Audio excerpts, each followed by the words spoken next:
인정받는 바리새인이며 유대인 공의회 의원인 니고데모가 조용히 예수님을 찾아왔습니다. 그동안 니고데모는 멀찍이서 예수님을 이렇게 보면서 살펴보고 또 그 마음에 조금씩 예수님에 대한 관심, 그리고 존경, 신뢰의 마음이 생겨났습니다. 예수님이 행하신 표징을 보면서 하나님이 예수님과 함께 하시는구나 라고 하는 것을 알았습니다. 예수라는 분이 분명히 하나님이 보내신 분이라는 것도 알게 되었습니다. 그리고 마침내 용기를 내어서 밤중에 예수님을 찾아왔습니다. 물론 당시 유대인들은 밤에 모여서 서로 토론하는 그러한 관습이 있었지만 아마도 바리새파 지도자였던 니고데모는 자신이 예수님을 만났다고 하는 사실이 알려지면 아마도 어려움이 생길 것을 예상하면서 조용히 밤에 예수님을 찾아온 것 같습니다. 예수님을 찾아온 니고데모는 정중하게 인사합니다. 라비요, 우리가 당신은 하나님께로부터 오신 선생인 줄 아나이다. 하나님이 함께 하시지 아니하시면 당신이 행하시는 이 표적을 아무도 할 수 없음이니이다. 그런데 예수님은 전혀 다른 말씀을 하십니다. 진실로 진실로 내게 이르노니 사람이 거듭나지 아니하면 하나님의 나라를 볼 수 없느니라. 니고데모는 당황한 듯 예수님께 묻습니다. 성인이 된 사람이 어떻게 다시 태어날 수 있겠습니까? 어머니 뱃속에 다시 들어갈 수도 없습니다. 그러자 예수님이 말씀하십니다. 진실로 진실로 내게 이르노니 사람이 물과 성령으로 나지 아니하면 하나님의 나라에 들어갈 수 없느니라. 육으로 난 것은 육이요 영으로 난 것은 영이니 내가 네게 거듭나야 하겠다는 말을 놀랍게 여기지 말라. 바람이 임의로 불매 내가 그 소리는 들어도 어디서 와서 어디로 가는지 알지 못하나니 성령으로 난 사람도 다 그러하니라. 당시 유대인들은 유대인으로 태어나면 자연스럽게 하나님 나라의 백성이라고 믿었습니다. 그러나 예수님은 물과 성령으로 나지 아니하면 하나님 나라에 들어갈 수 없다고 하셨습니다. 거듭난다라고 하는 이 표현은 위로부터 태어난다라는 뜻이 있고요, 또 이것은 수동태입니다. 그래서 내가 스스로 거듭나는 것이 아니라 누군가에 의해서, 무엇인가에 의해서 내가 태어나게 된다라는 의미입니다. 니고데모는 예수님의 이 말씀을 육체적으로 받아들였기에 이해할 수 없었습니다. 그러나 예수님이 말씀하신 거듭남의 참된 뜻은 육체가 아닌 영적인 거듭남이었습니다. 사람은 누구나 육신의 몸을 가지고 태어나지만 그의 영은 죄로 오염되었기에 다시 태어나야만 합니다. 죄로 인해 죽은 영이 다시 태어나지 않고서는 하나님의 나라에 들어갈 수 없습니다. 예수님은 이 영적인 거듭남을 가리켜서 물과 성령으로 태어나는 것이라고 하셨습니다. 물과 성령으로 세례를 연상케 하는 물과 성령은 모두 성령님에 관한 묘사입니다. 요한복음 7장에는 이렇게 말씀합니다. 나를 믿는 사람은 성경이 말한 바와 같이 그의 배에서 생수가 강물처럼 흘러나올 것이다. 이것은 예수를 믿은 사람이 받게 될 성령을 가리켜 하신 말씀이다. 그러나 예수님의 말씀으로 온전히 깨닫지 못한 니고데모가 다시 묻습니다. 어찌 그러한 일이 있을 수 있나이까? 이때 예수님은 모세 시대의 한 사건을 언급하시면서 말씀하십니다. 바로 오늘 본문의 시작입니다. 모세가 광야에서 뱀을 든 것 같이 인자도 들려야 하리니. 이 사건은 민수기 21장에 나오는 구리뱀 사건입니다. 출애굽을 한 이스라엘 백성들이 호르산에서 이제 홍해의 길을 따라가는 중이었습니다. 그런데 그들이 그 광야길에 들어서서 너무나도 힘드니까 모세를 원망합니다. 어찌하여 우리를 이집트에서 데리고 나왔습니까? 이 광야에서 우리를 죽이려고 합니까? 먹을 것도 없습니다. 마실 것도 없습니다. 이 보잘것없는 음식은 이제 진저리가 납니다. 하나님이 만나로 먹이시는데 진저리가 난대요. 하나님께서 불뱀을 보내어 심판하십니다. 많은 사람이 뱀에 물려 죽게 됩니다. 급해진 모세가 하나님께 기도합니다. 그러자 하나님이 말씀하셔요. 뱀을 만들어 기둥에 달아놓아라. 물린 사람이 구리로 만든 뱀을 쳐다보면 살아날 것이다. 이것이 구리뱀 사건입니다. 거듭남에 관한 말씀을 시작하신 예수님은 광야의 뱀을 언급하시면서 인자도 들려야 하리라 라고 말씀하셨어요. 인자가 들려야 한다라는 것은 곧 예수님이 십자가에 달려 돌아가심과 이로 인해 영광 받으실 구세주가 되실 것임을 의미하는 것이었습니다. 예수님은 요한복음 8장에서 또 12장에서 이런 말씀도 하셨습니다. 너희는 인자가 높이 들려 올려질 때에야 내가 곧 나라는 것을 알 것이다. 내가 곧 나, I am who I am. 나는 나니라. 곧 하나님의 이름이에요. 그래서 내가 곧 나다. 예수님이 하나님이심을 의미하는 거죠. 그리고 내가 아무것도 마음대로 하지 아니하고 아버지께서 나에게 가르쳐 주신 대로 말한다는 것을 알게 될 것이다. 내가 땅에서 들려 올라갈 때 나는 모든 사람을 내게로 이끌어올 것이다. 그렇습니다. 모세 시대 광야에서 높이 달린 구리뱀을 보기만 하면 살아날 수 있었듯이 십자가에 달리신 하나님의 아들 예수님을 보고 믿는 자는 구원을 얻을 것임을 말씀하신 것이었습니다. 이어서 예수님은 모든 성경의 메시지를 요약하는 성경을 짜고 나오는 엑기스의 말씀을 하십니다. 함께 읽겠습니다. 하나님이 세상을 이처럼 사랑하사 독생자를 주셨으니 이는 그를 믿는 자마다 멸망하지 않고 영생을 얻게 하려 하심이라. 아멘. 너무도 중요한 말씀이에요. 다시 한번 읽겠습니다. 하나님이 세상을 이처럼 사랑하사 독생자를 주셨으니 이는 그를 믿는 자마다 멸망하지 않고 영생을 얻게 하려 하심이라. 아멘. 종교개혁자 마르틴 루터는 이 구절을 가리켜서 복음서를 요약한 작은 복음이다, 복음의 핵심이다라고 불렀습니다. 자, 예수님은 이처럼 하나님이 세상을 사랑하셨다라고 합니다. 이처럼은 무엇일까요? 바로 앞에 있는 구절입니다. 곧 구리뱀 사건을 의미합니다. 다시 말하면 예수님이 십자가에 달리실 것을 가리키신 거예요. 하나님은 십자가에 높이 달린 예수 그리스도를 통하여 죄인이 거듭나고 천국에 들어가게 하셨습니다. 하나님은 이처럼 우리를 사랑하십니다. 우리의 생명은 어디서 시작됐습니까? 우리의 생명의 근원은 무엇입니까? 우리 인생은 어디서 와서 어디로 갈까요?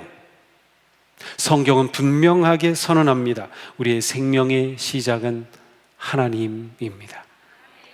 우주와 생명의 시작은 하나님입니다. 우리를 지으신 분은 하나님입니다. 하나님은 사랑 안에서 사랑으로 사랑을 위하여 우리를 지으시고 생명을 불어 넣으셨습니다. 하나님은 하나님의 형상대로 우리를 지으셨어요. 그러나 불행하게도 하나님의 사랑 안에서 지음받은 사람은 하나님께서 담으신 그 거룩한 하나님의 형상을 상실했습니다. 첫 사람이었던 아담이 불순종하여 죄가 들어와 타락함으로 그 형상이 깨어졌습니다. 불순종으로 타락한 사람은 계속해서 배반의 길을 걸었고 창조주 하나님을 잃어버렸습니다. 결국 죄악이 온 세상에 가득할 때 물로 세상을 심판하신 하나님은 노아의 가족을 구원하셔서 새로운 역사를 시작하셨습니다. 그러나 사람은 다시금 바벨탑을 세우며 하나님을 떠났습니다. 이에 하나님은 아브라함을 부르시어 거룩한 민족을 이루게 하셨습니다. 그러나 하나님의 민족을 이룬 이스라엘 백성들도 결국 하나님을 배반하고 하나님을 버렸습니다. 선지자들의 위침을 외면하였습니다. 우상 숭배와 탐욕에 빠졌습니다. 이스라엘은 바벨론에 멸망했습니다. 그래도 하나님은 포기하지 않으셨습니다. 하나님은 놀라운 구원과 회복의 길을 준비하셨습니다. 그것은 곧 아들을 세상에 보내시는 것이었습니다. 하나님이 독생자 예수님을 이 세상에 보내신 목적은 세상을 심판하기 위해서가 아니라 누구든지 그를 믿는 자마다 영생을 얻게 하려 하심이었습니다. 세상을 살리고 구원하기 위해 아들을 보내신 거죠. 이것이 하나님의 뜻이며 예수님이 이 세상에 오신 이유입니다. 예수님은 말씀하셨습니다. 내 아버지의 뜻은 아들을 보고 믿는 자마다 영생을 얻는 이것이다. 이렇게 하나님은 우리를 사랑하셔서 아들을 보내주셨습니다. 예수님은 우리를 위해 주신 하나님의 사랑과 은혜의 선물입니다. 우리는 사순절을 지키며 말씀과 기도와 섬김 가운데 더욱 깊이 깨닫게 됩니다. 무엇을 깨닫습니까? 바로 하나님의 사랑입니다. 십자가의 그 사랑이죠. 하나님은 사랑이십니다. 사도 요한은 이렇게 말합니다. 우리는 하나님이 우리에게 베푸시는 사랑을 알았고 또 믿었습니다. 하나님은 사랑이십니다. 사랑 안에 있는 사람은 하나님 안에 있고 하나님도 그 사람 안에 계십니다. 하나님은 우리를 사랑하셨습니다. 하나님은 우리를 어떻게 사랑하셨습니까? 하나님은 우리를 이처럼 사랑하셨습니다. 우리를 사랑하시는 하나님의 방식은 바로 이처럼입니다. 하나님이 세상을 이처럼 사랑하사 독생자를 주셨으니, 이처럼이 구체적으로 무엇입니까? 독생자를 주신 것이죠. 광야에 뱀이 달렸듯이 예수 그리스도께서 십자가에 달리시는 그것, 바로 이것이 하나님의 사랑 방식입니다. 하나님은 우리에게 아들을 보내주심으로 사랑이 무엇인지 보여주셨습니다. 사랑은 명사가 아니라 동사입니다. 사랑은 생각이 아니라 행동입니다. 사랑은 주는 것입니다. 아낌없이 주는 것입니다. 생명까지 주는 것입니다. 하나님은 이처럼 우리를 사랑하셨습니다. 하나님은 우리를 사랑하셔서 독생자를 주셨습니다. 무엇을 위해 주셨습니까? 십자가에 높이 달린 희생 제물이 되도록 내어주신 거죠.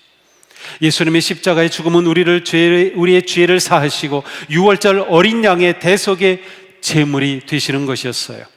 죄인인 우리는 죗값으로 죽어야 마땅하지만 하나님이 우리 대신 예수님을 십자가에서 속죄의 제물이 되어 죽게 하심으로 우리의 죗값을 치르게 하신 것입니다.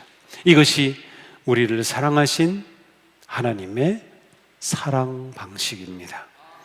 하나님은 이처럼 우리를 사랑하셨습니다. 사도 바울은 하나님의 사랑을 이렇게 선언합니다. 그러나 우리가 아직 죄인이었을 때 그리스도께서 우리를 위하여 죽으심으로 하나님께서 우리에게 주시는 사랑을 확증하셨습니다. 예수님은 인간의 몸으로 오신 하나님의 사랑의 실체였습니다. 예수님은 십자가에 달리심으로 하나님의 사랑을 확증하셨습니다. 하나님은 놀랍고 완전하고 급진적인 방법으로 우리에게 참 생명과 진리와 생명의 빛, 영생의 빛을 비춰 주셨습니다.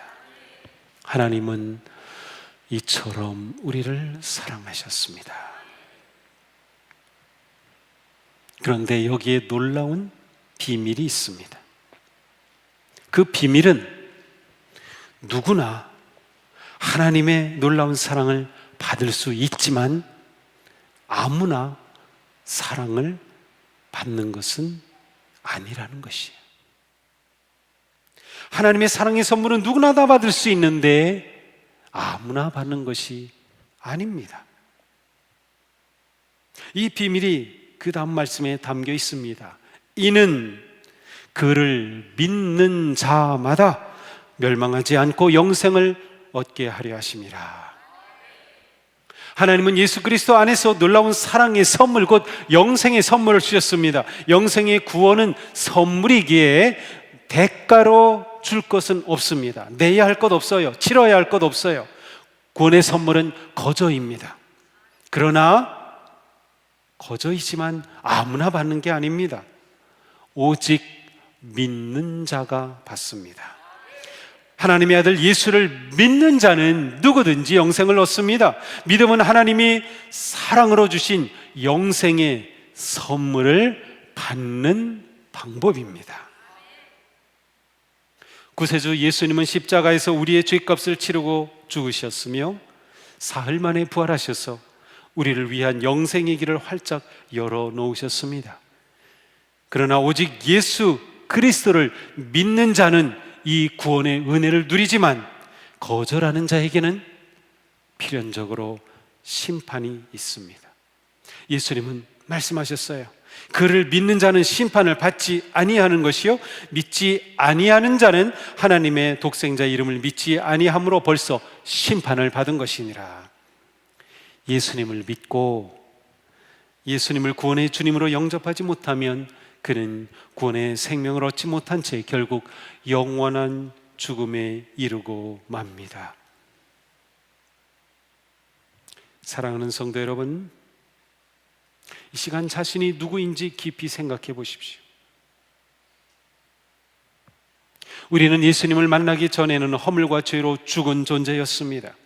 우리는 하나님을 부인하였고 하나님의 사랑을 거절하였으며 하나님이 창조주요 주인 되심을 인정하지 않았습니다.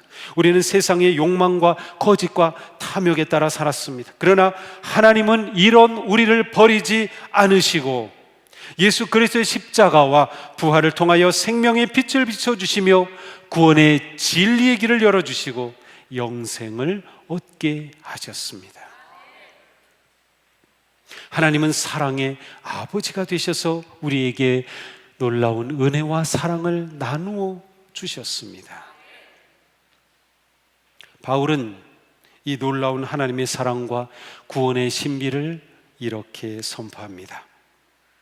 여러분도 전에는 허물과 죄로 죽었던 사람들입니다. 그때 여러분은 허물과 죄 가운데서 이 세상의 풍조를 따라 살고 공중의 권세 잡은 통치자고 지금 불순종의 자식들 가운데 살았습니다. 우리도 모두 전에는 육신의 정욕대로 살고 육신과 마음이 원하는 대로 행했으며 날 때부터 진노의 자식이었습니다. 그러나 하나님은 자비가 넘치는 분이셔서 우리를 사랑하신 그 크신 사랑으로 말미암아 범죄로 죽은 우리를 그리스도와 함께 살려주셨습니다.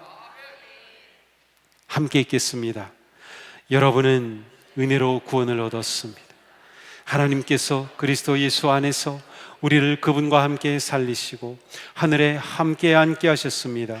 여러분은 믿음을 통하여 은혜로 구원을 얻었습니다. 이것은 여러분에게서 난 것이 아니요 하나님의 선물입니다. 행위에서 난 것이 아닙니다. 그러므로 아무도 자랑할 수 없습니다. 아멘. 아멘. 영생은 하나님의 은혜를 통하여 믿음으로 말미암아 얻는 선물입니다. 믿음의 본질은 예수님이 십자가에서 다 이루신 것에 있습니다. 나의 의로운 행위가 아니라 예수님이 십자가에서 이루신 일이 믿음의 본질입니다. 한밤중에 예수님을 찾아왔던 니고데모가 의아하게 생각했던 거듭남이 오늘 우리에게는 놀라운 은혜의 현실이 되었습니다. 자신에게 물어보십시오. 나는 거듭났는가? 나는 위로부터 태어난 사람인가? 거듭남의 확신이 없다면 주저하지 말고 이 시간 예수님의 말씀을 신뢰하고 받아들이십시오. 예수님이 하나님의 아들이시며 내 죄를 사하시려고 십자가에서 죽으시고 부활하셨으며 바로 그 구세주심을 믿음으로 고백하십시오. 우리는 마음으로 믿어서 의에 이르고 입으로 고백하여 구원에 이르게 됩니다. 예수님이 내 삶의 주인이심을 진심으로 믿고 입으로 고백하십시오. 믿음은 하나님의 사랑과 영생의 선물을 받는 방법입니다.